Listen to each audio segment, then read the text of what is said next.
Sebuah kisah mahakarya terbaik dari Esa Mintarja yang sangat populer di masanya, berlatar belakang kerajaan Singasari. Dengan bangga kami persembahkan kepada sahabat Permata TV tercinta semuanya, dengan judul Kisah Pelangi di Langit Singasari.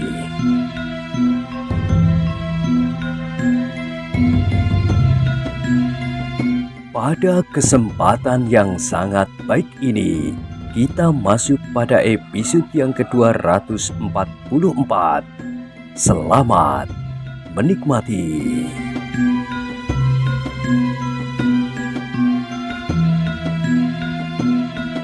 Pada episode sebelumnya telah diceritakan, sejenak Kebu Ijo terdiam.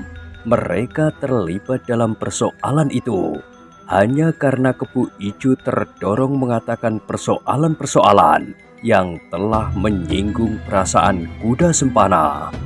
Tetapi tiba-tiba Kebu Ijo menggertakkan giginya. Ia tidak ingin dipengaruhi oleh pertanyaan itu. Ia sudah terlanjur dibakar oleh nafsunya untuk berkelahi. Karena itu, maka jawabnya, "Aku tidak peduli. Aku sudah menjatuhkan keputusan. Keputusan itu dapat dirubah. Lebih baik kau sendirilah yang merubah daripada dirubah oleh orang lain. Oleh Ken Arok misalnya." "Tidak, aku akan melakukannya sebelum Ken Arok datang. Ia sedang menemui prajurit-prajurit itu sambil menunggu kedatangan aku. Seandainya kau bunuh aku, Kebu Ijo, apakah yang akan kau katakan kepada aku? Aku adalah kakak permaisuri aku itu." Sekali lagi Kebu Ijo mengerutkan keningnya, namun kemudian ia berkata, Apakah kau hanya berani bernaung di bawah lindungan adikmu itu? Apakah kau bukan seorang laki-laki yang berani bertindak atas namamu sendiri? Apa yang harus aku lakukan? Kita berhadapan sebagai laki-laki. Oh, akhirnya itulah maksudmu sebenarnya." Mahesa Agni mengangguk-anggukkan kepalanya. Persoalannya akan berbeda dari seseorang yang akan menjatuhkan hukuman atas suatu kesalahan. Kalau kau akan menghukum seseorang, maka orang itu tidak akan dapat berbuat jantan seperti yang kau maksud. Kalau kesalahan itu meyakinkan, kejantanan seseorang adalah menerima hukuman itu dengan dada tengadah. "Persetan, sudah aku katakan, hukuman itu memberi kesempatan kepada kuda Sempana dan kemudian kepadamu untuk melakukan perang tanding melawan aku. Mengerti?" Mahesa Agni menarik nafas dalam-dalam. Sekali lagi ia mengedarkan pandangan matanya. Di dalam hati ia mengharap mudah-mudahan ada seseorang yang melihat peristiwa itu, kemudian melaporkannya kepada Ken Arok pula. Dengan demikian, maka Ken Arok dapat mengambil tindakan atas Kebu Ijo, sehingga perkelahian yang diinginkan itu tidak usah terjadi. Tetapi agaknya di sekitar tempat itu sudah terlampau sepi. "Kau masih akan lari?" bentak Kebu Ijo. "Kalau maksudmu tidak kau urungkan, kau akan mendapat hukuman dari aku."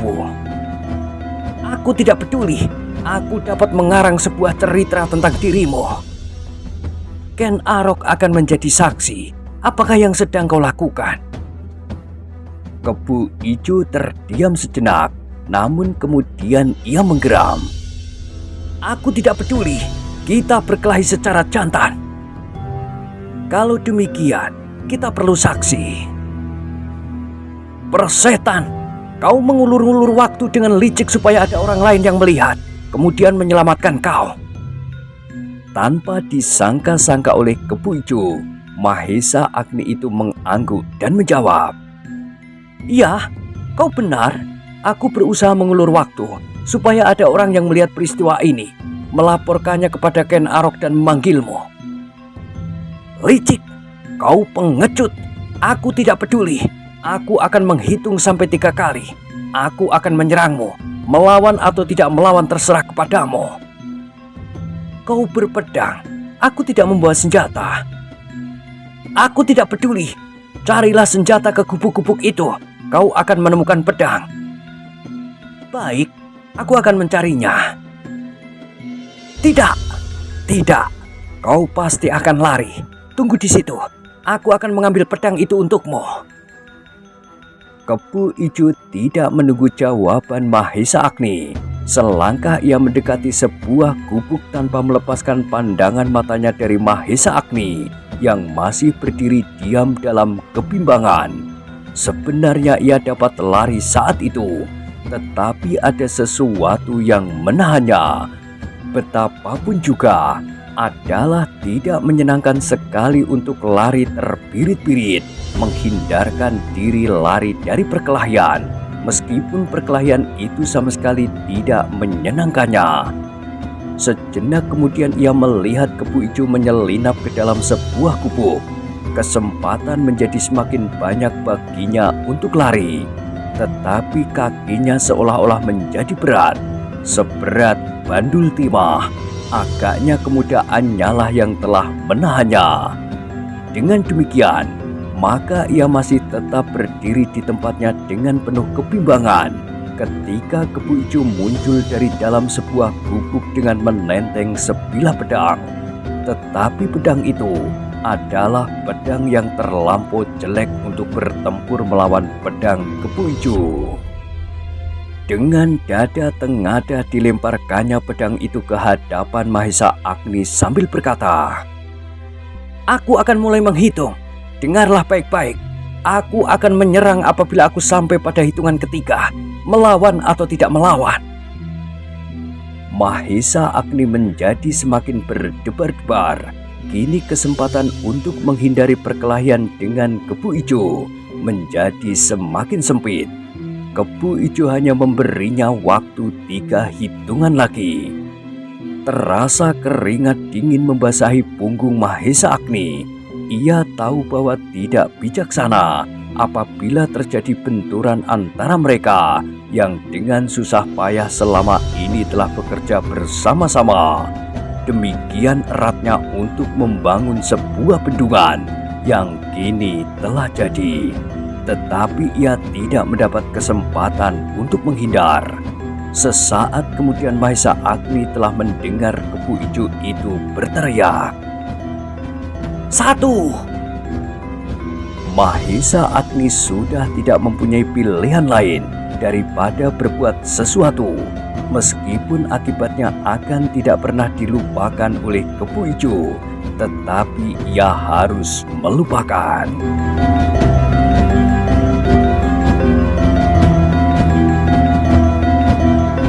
Namun sebelum Kebo Ijo menyebut bilangan berikutnya, tiba-tiba terdengar sorak-sorai di kejauhan. Orang-orang Panawijen dan prajurit Tumapel telah memekikkan kata-kata sambutan atas kedatangan Akuwu Tunggul Ametung. Agaknya mereka telah melihat di kejauhan tanda-tanda kebesaran Akuwu Tunggul Ametung yang sudah menjadi kian mendekat. "Dengar," desis Mahesa Agni. "Akuwu telah datang. Kita tunda persoalan kita sampai lain kali." Wajah Kebo Ijo menjadi semakin tegang. Ia belum melihat Mahesa Agni memungut pedang yang dilemparkannya. Namun orang yang keras kepala itu menyahut, "Aku tidak dapat menunda lagi. Cepat, ambil pedang itu. Kalau kau segera mati, maka aku masih akan sempat melempar mayatmu ke sungai." Mahesa Agni kini telah benar-benar menjadi gelisah. Ia ingin melihat Akuwu itu mendekati perkemahan, tetapi agaknya Kebo Ijo telah benar-benar menjadi gila. "Dua!" Tiba-tiba Kebo Ijo berteriak. Bersamaan dengan itu, ia telah benar-benar bersiaga. Agaknya ia tidak akan bermain-main lagi. Ia benar-benar akan melakukan apa yang dikatakannya, membunuh di dalam kegilaannya itu. Akhirnya Mahesa Agni tidak mempunyai pilihan lain. Justru tepat pada saat Akuwu datang.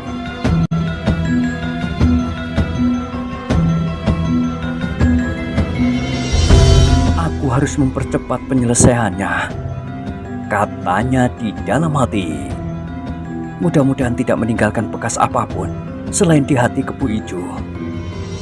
Mahesa Agni kemudian tidak mempunyai pilihan lain daripada menunggu serangan Kebo Ijo yang bakal datang sesaat lagi apabila ia telah menyebutkan bilangan yang ketiga. Sekejap kemudian bibir Kebo Ijo mulai bergerak, maka meluncurlah kata-katanya mengucapkan bilangan yang ketiga. Tepat pada saat itu pula lah Kebo Ijo meloncat dengan garangnya seperti bunga api yang meloncat di antara awan yang hitam. Tepat sekali, hampir tidak dapat dilihat dengan mata telanjang. Pedangnya terjulur lurus ke depan mengarah langsung ke jantung Mahesa Agni. Seandainya lawannya tidak segera menanggapi keadaan, maka ia pasti akan tersobek dadanya pada tusukan yang pertama. Kebo Ijo yang sudah bermata gelap itu tidak melihat Mahesa Agni memungut pedang yang dilemparkannya. Bahkan ia tidak melihat anak muda itu sempat menghindarkan diri. Sehingga dengan demikian, maka genggaman pedangnya menjadi semakin erat. Apabila ujung pedang itu menghunjam ke dalam dada, di sela-sela tulang rusuk lawannya, maka pedang itu harus langsung menghunjam ke arah jantung.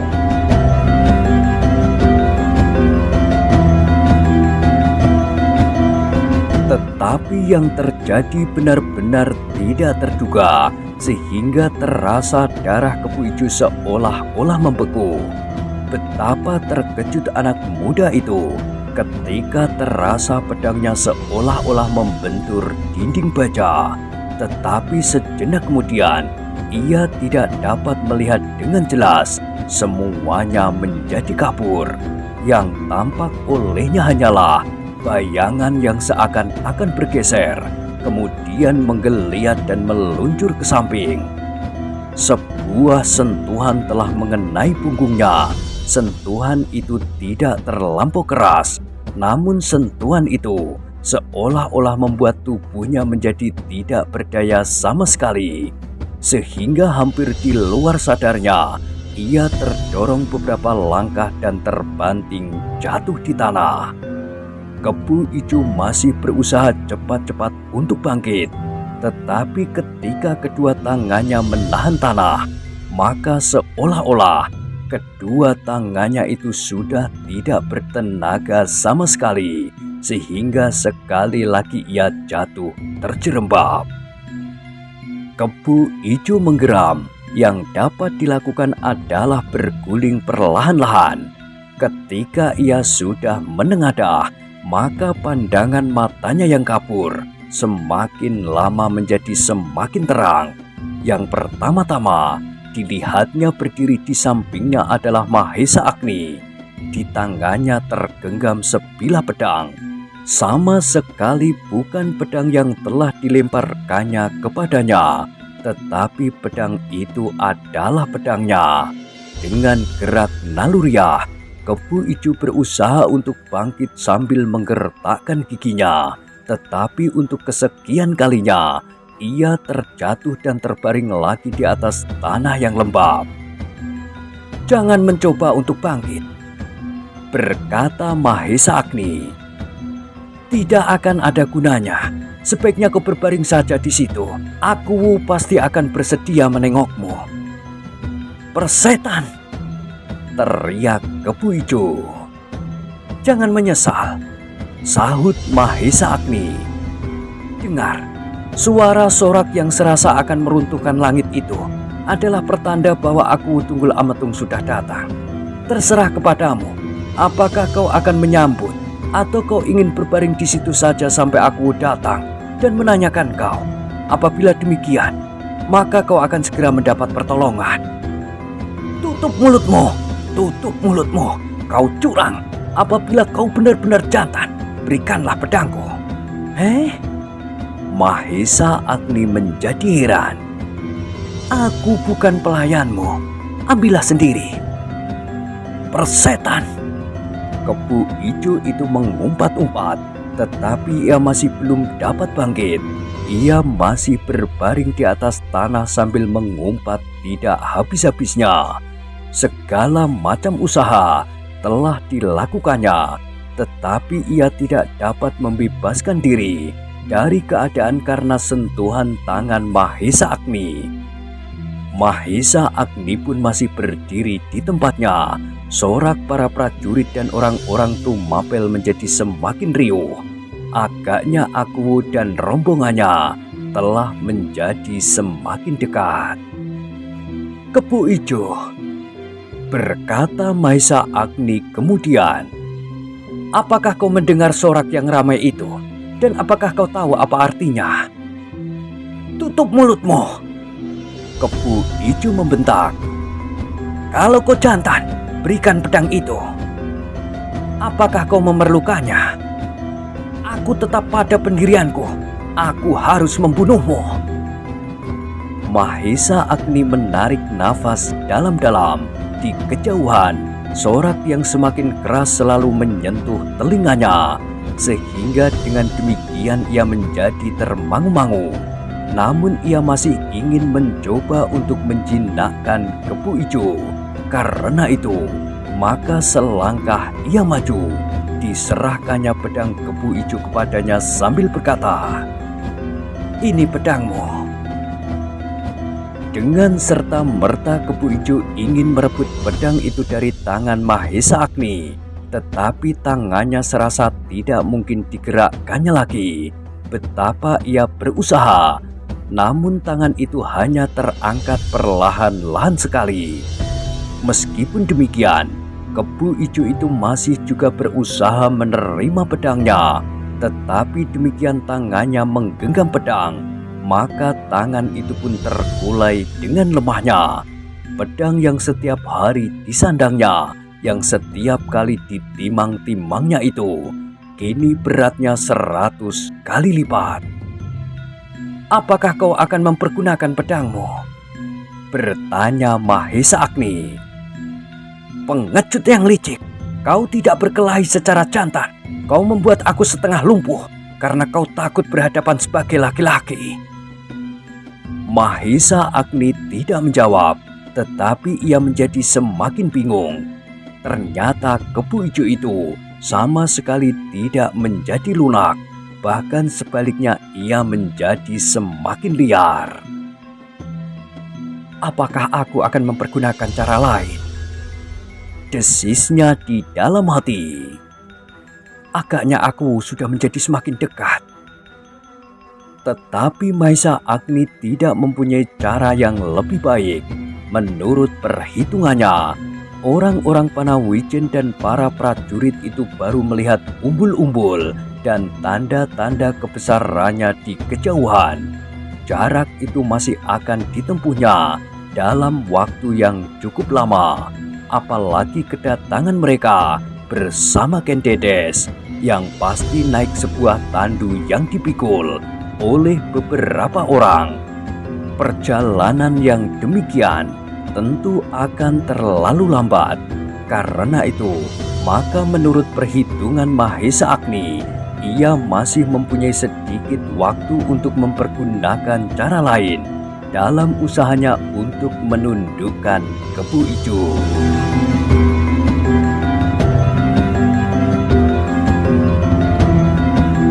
Ketika Kepu Ijo masih saja mengumpat-umpatinya, maka Mahesa Agni itu pun segera berjongkok di sampingnya. Dengan sebuah sentuhan tangan, Mahesa Agni telah memberikan sedikit kemungkinan bagi Kepu Ijo untuk bergerak. Tetapi Mahesa Agni berbuat lebih daripada itu. Diurutnya punggung Kepu Ijo beberapa kali. Maka sesaat kemudian, Kepu Ijo itu pun segera meloncat dengan garangnya sambil memutar pedangnya. "Kau benar-benar bodoh, Agni," desisnya.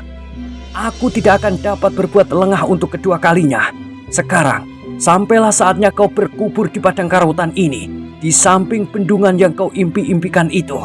Tetapi kau untuk seterusnya tidak akan melihat betapa airnya mengalir ke parit-parit dan tanah persawahan." Mahesa Agni tidak menjawab, tetapi dengan acuh tidak acuh ia memandang pedang yang dilemparkan Kepu Ijo kepadanya. "Cepat ambil!" teriak Kepu Ijo. Mahesa Agni pun segera memungut pedang itu. Tetapi Kepu Ijo menjadi terkejut ketika ia melihat Mahesa Agni justru mematahkan pedang itu menjadi beberapa potong. Ya, beberapa potong hanya dengan tangannya. "Gila!" Ia menggeram, namun ia sama sekali tidak mau mempertimbangkan lagi akan perbuatannya. Justru dengan demikian hatinya menjadi semakin terbakar. Dengan serta-merta ia meloncat menyerang Mahesa Agni dengan sepenuh tenaga.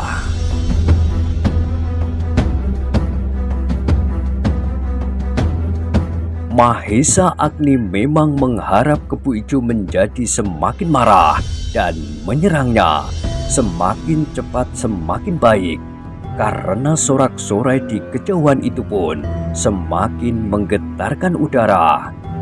Kesempatan yang datang itu pun dipergunakannya sebaik-baiknya. Kali ini ia tidak ingin melumpuhkan Kepu Ijo, tetapi ia sengaja mempergunakan cara yang lain, yang agak lebih kasar. Pada saat pedang Kepu Ijo meluncur mengarah ke jantungnya, maka Mahesa Agni pun dengan lincahnya menghindar. Tetapi ia tidak hanya menghindar saja. Dengan kecepatan yang melampaui kecepatan bergerak Kepu Ijo, Mahesa Agni pun menyerangnya pula dengan tangannya. Sebuah pukulan yang keras meskipun hanya sebagian saja dari tenaganya yang dipergunakannya telah mengenai pelipis Kepu Ijo sehingga ia terhuyung-huyung beberapa langkah surut. Tetapi Mahesa Agni yang mempunyai kemampuan jauh di atas kemampuan Kepu Ijo itu pun tidak membiarkannya. Sekali lagi ia meloncat maju, dan sekali lagi Kepu Ijo tidak sempat menghindarkan dirinya. Tinju Mahesa Agni telah menyentuh keningnya yang berkeringat.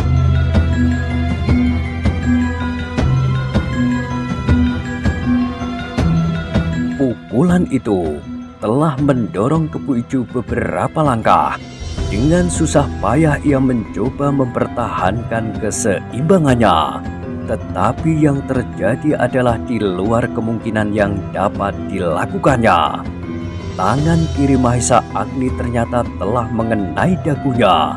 Ketika kepalanya tertengadah, maka perutnya serasa akan meledak. Sebuah tinju yang keras telah membuatnya hampir muntah.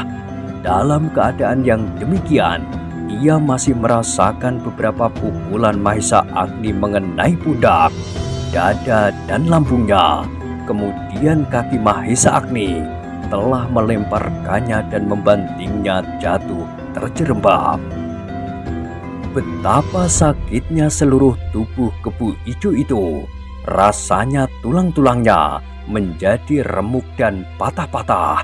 Hanya dalam waktu yang terlampau singkat, ia sudah hampir kehilangan kemampuan untuk berbuat sesuatu.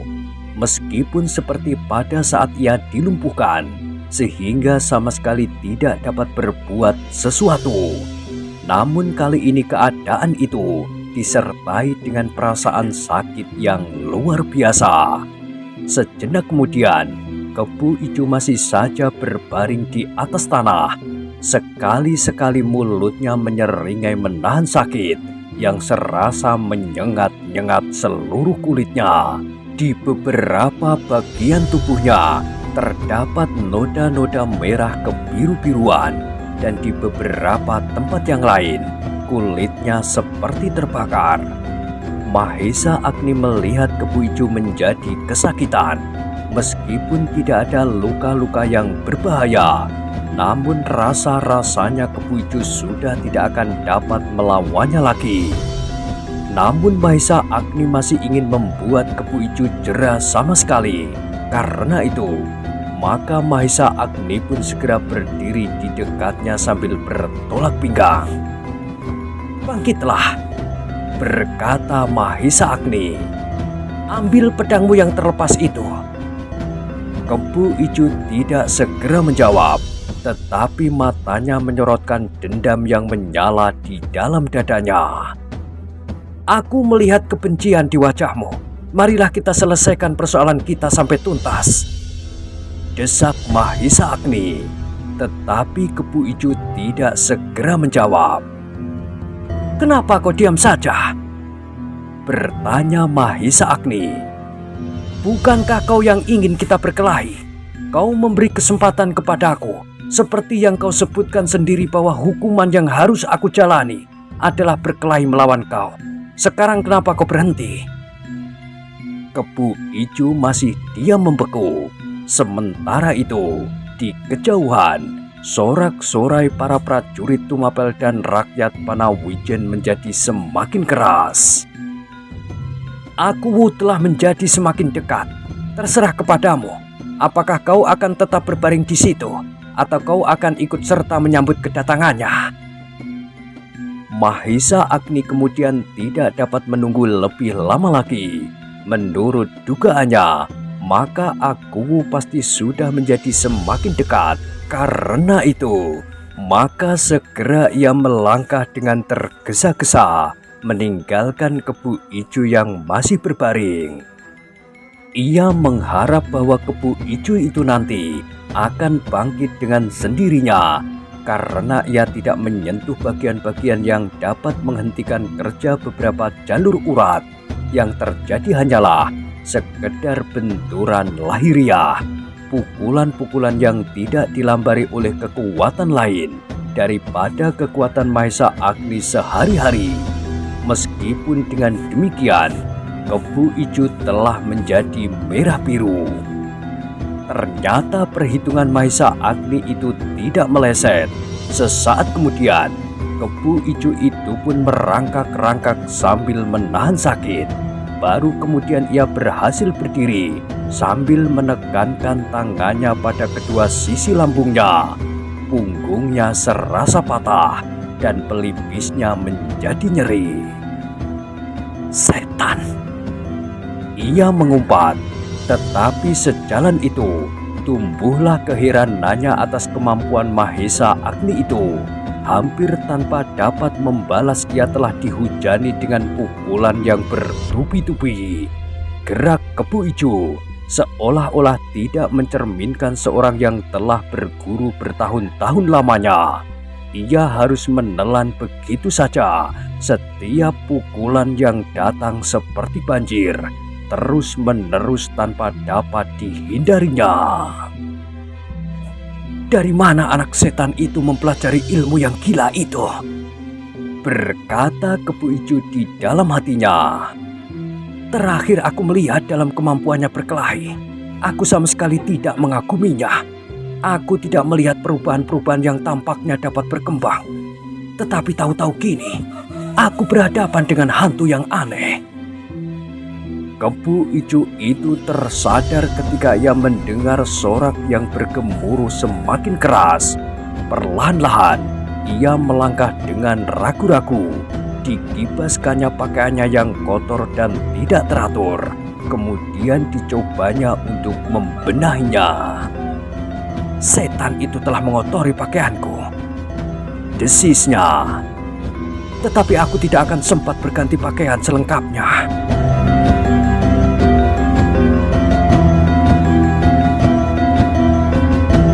Kempu Ijo itu pun kemudian tertatih-tatih pergi ke gubuknya. Diusapinya tubuhnya yang kotor dengan kainnya yang kotor pula. Kemudian dengan tergesa-gesa menggantinya dengan yang bersih. Dengan tergesa-gesa pula, ia berlari keluar. Ia ingin melihat Aku itu datang. Tetapi sekali lagi ia mengumpat. "Pedangku ketinggalan." Kini ia berlari-lari kecil mengambil pedangnya. Kemudian langsung pergi ke ujung perkemahan itu. Tetapi ia tidak segera mendekati Ken Arok yang kini telah dikawani pula oleh Mahisa Agni, selain Ki Buyut Panawijen dan keempat prajurit perambas jalan. Ternyata aku masih belum sampai ke ujung perkemahan itu, meskipun tidak begitu jauh lagi. Umbul-umbul, rontek dan tunggul-tunggul telah tampak semakin jelas di dalam padang yang terbuka. Maka iring-iringan itu tampak hampir selengkapnya. Sebuah tandu yang diangkat oleh beberapa orang, tandu yang ditumpangi oleh Ken Dedes, kemudian sepasukan pengawal yang dipimpin oleh Witantra sendiri, sepasukan prajurit, dan beberapa macam perbekalan lainnya. Ken Arok, Mahesa Agni, dan Ki Buyut Panawijen beserta keempat orang prajurit Tumapel itu pun telah bersiap untuk menyongsongnya. Ken Arok sekali-sekali masih berpaling. Ia masih mencari Kepu Ijo untuk bersama-sama menyongsong kedatangan Aku Tunggul Ambatung itu.